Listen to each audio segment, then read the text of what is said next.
In early February, a Norfolk Southern train carrying toxic chemicals derailed along the Pennsylvania-Ohio border.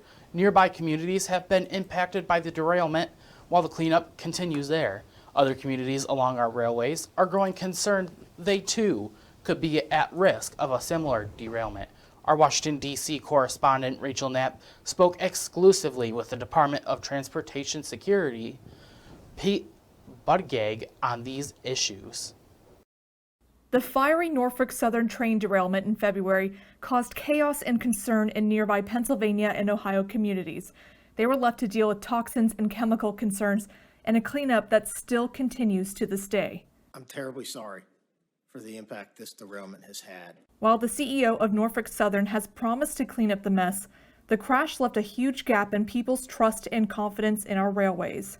Well, I've been keeping in touch with people I met on the ground in East Palestine. In an exclusive interview with the Department of Transportation Secretary Pete Buttigieg, he says the EPA is holding Norfolk Southern accountable for the cleanup, and they're also keeping a close watch on it too. We're also making sure that the lessons learned represent a change in the way that railroad industry is treated. Following the derailment, communities across the nation felt a growing unease about rail safety and worry what happened in East Palestine could happen in their hometowns.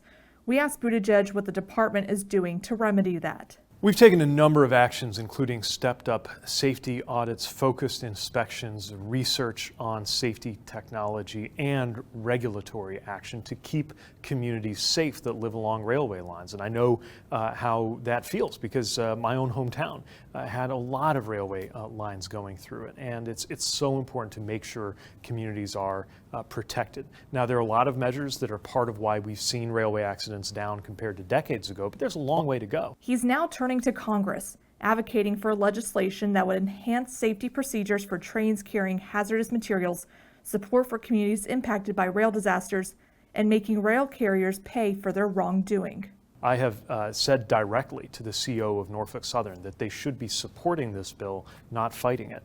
But in any case, no matter what the industry does, this is good legislation, and I'm hoping that Congress gets it to the president's desk so that we can get to work executing on it.